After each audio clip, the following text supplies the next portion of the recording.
Everybody brace.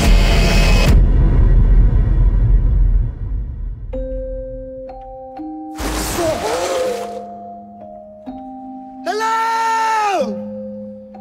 We're gonna die out here. We're not dying! So you think there's some kind of grand plan? Why do we live when the others didn't? I got good news and bad news. You are enemies of Japan. You will be treated accordingly. Welcome, sort of. We have an Olympic athlete in all count. Look at me. You're nothing. You know, a film like this that's obviously has a lot of very dark material and, you know, you're at the centre of it as well. You must have been coming into it with a bit of hesitation or anything like that? No, I was hungry. I was hungry in both senses, I guess, at the time, because there was a lot of dieting.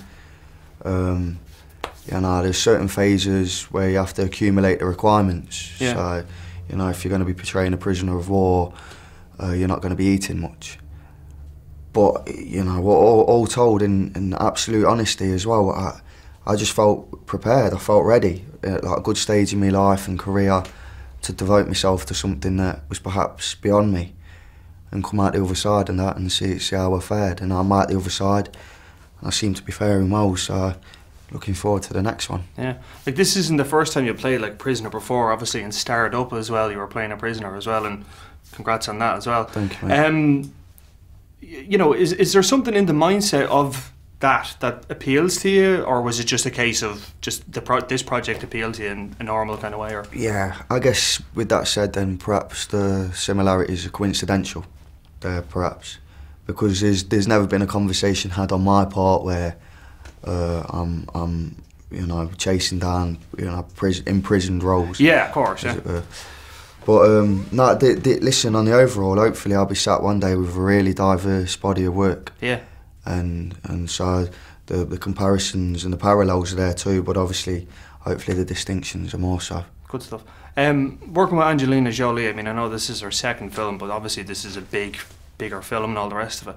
The fact that she was an actor herself, I mean, did that play in any of the direction of the roles, or, you know, how was it working with her? Like? Well, I guess it helped her empathy along. Yeah. A whole lot, and it meant that I had little reason to protest. You know, if she was ever cracking the whip where she had to, she's certainly been on the receiving end of that whip before. Yeah.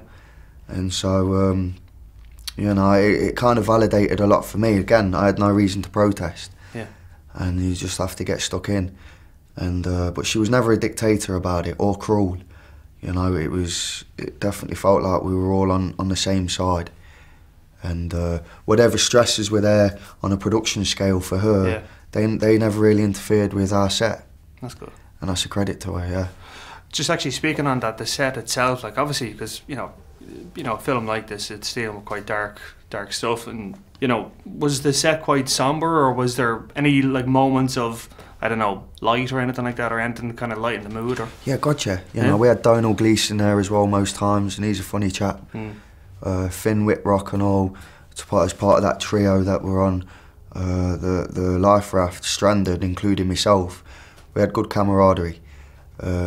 And so there were light moments, you know. You know, as near to the camera as you know, as just finishing the scene. Yeah.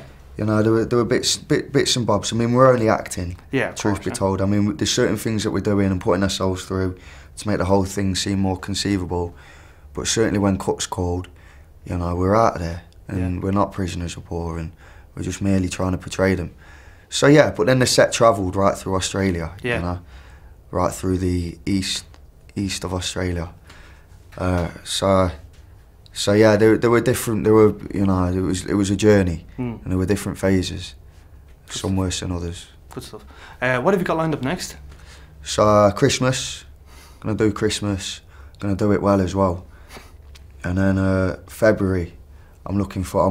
I just want to get back in there, back under it, feeling incapable again, and I've got nothing set in stone, so it's difficult to state at this stage, but I don't want to jinx anything as well. Of course, yeah.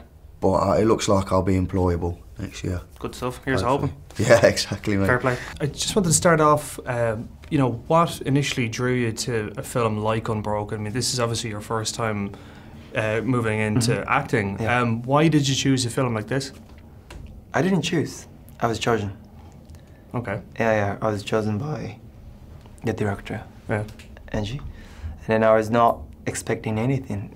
Actually, I never expected to be in a film as an actor when I started studying English 8 years ago. And yeah, it happened out of the blue. You know, Japanese casting director Yoko, she came to my office and then I got an offer. There's no audition. So, but I was not sure if I was capable to do this because I had no experience as an actor. And then the story is really controversial, you know, and then it's really risky. I didn't want to represent any negative side of Japan, the country I was born and raised. But after meeting Angie, it's all cleared. And she, you know, even before I asked her, she said that she wanted to make a bridge between America and Japan, even countries which have been having similar issues in conflict. So it could be happening anywhere. Yeah. It might be happening somewhere, you know. So I thought this is really meaningful because this is not about the war. Yeah. It's all about forgiveness, the message of Luis Zamprini. So I wanted to be a part of this creation to pass on to the next generation. So the character you played, the bird, I mean, he's a very, very sadistic and very, very violent character. I mean, obviously this is your first role as well. I mean, were you reticent or were you any kind of worried about, you know, trying to get into that headspace to play that kind of character? Because, you know, me and Angie talked about this character. We didn't want to portray him as a typical villain, who's one-dimensional. So he just keeps yelling and beating. So we wanted to put depth, humanity, and respect into the character. And then, yeah, he was also struggling, you know. We don't say what he's done is right, but he was also struggling in his position, you know, so much expectation. He wanted to achieve more. You know, he was corporal at the first place, but he became a sergeant. Yeah, of course. But he wanted to go higher. And he was expected by his family and friends, but he wanted to be like Louis. Yeah. That's why he was obsessed, you know, with him, and then he kept tormenting Louis in the prison camp. So it was quite complex character, but it was really meaningful to put humanity into the character. Working with Jack O'Connell and Angelina Jolie, you know, two are very experienced actors. I mean, did they give you any tips? Did they give you any kind of guidance about how to approach a scene and all the rest of it? Jack, you know, he's a charming person, you know, I really like him as a friend, but on set we kept distance from each other, you know. I really wanted to have, you know, a good time with him, but we didn't have anything. Actually, just, you know, fortunately, I couldn't understand what he was saying with his normal accent. Yeah.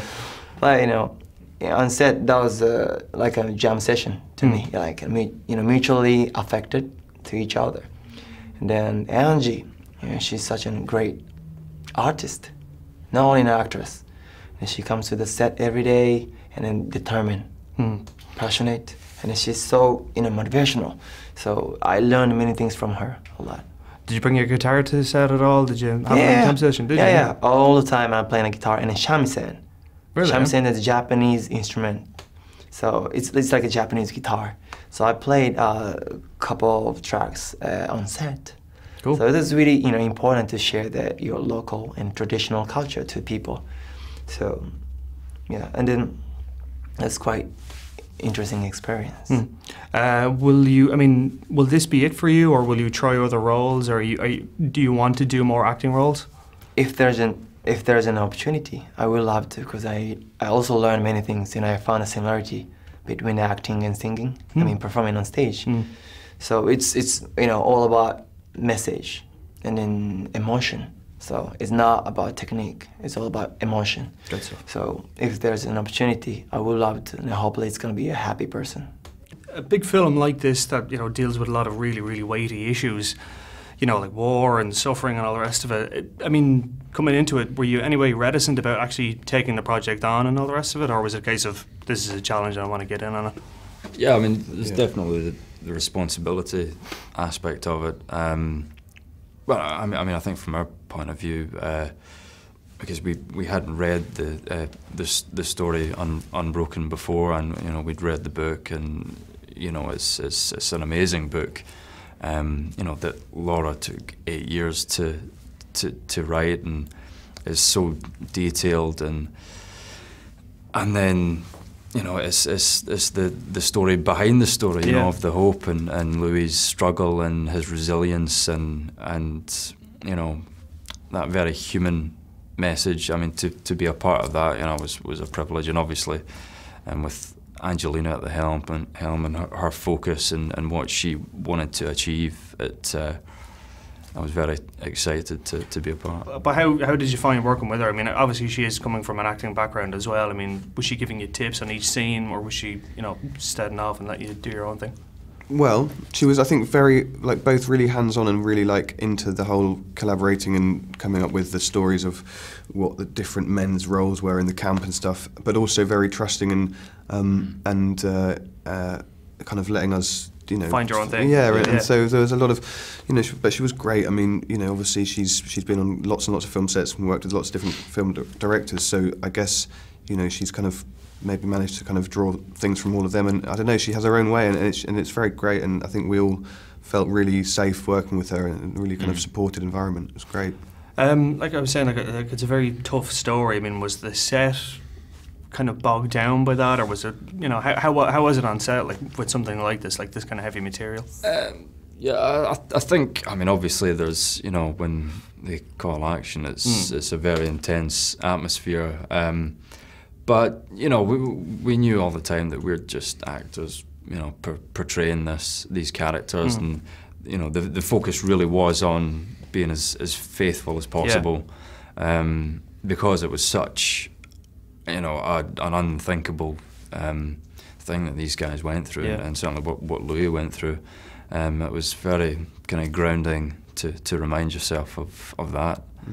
And the physical aspect of it, like the fact that, you know, prison camps and stuff like that, was that pretty bad as well? Like, was there any kind of, you know, funny stories or anything like that, or anything? It was physical, you know, in terms of us all having to kind of, you know, lose weight to kind of aesthetically have the look of them as well, and obviously there was the whole. A lot of the scenes were, you know, lifting coal or kind of standing and doing the exercises and stuff like that. But, you know, very much in our heads was ringing loud the actual events that had gone on 50 years previously, and so, you know, you couldn't really get too far down a thought of oh, this is a hard day, before you'd kind of snap into something in your head going, but it ain't nothing like what it was really like for them. So it was, I think that's kind of stayed with me after the film, really, of which I guess is the message for people to take away of, you know, of how, you know, when you think things are going bad, you think things are going somebody's got way worse. People have got through all of these things before, so, you know, Louis is a kind of inspiration in that way. Great stuff. Thanks, Mel. Nice one. Cheers. This man must be taught respect. Each prisoner will teach him this lesson. Making it through the war until the end. That's our revenge.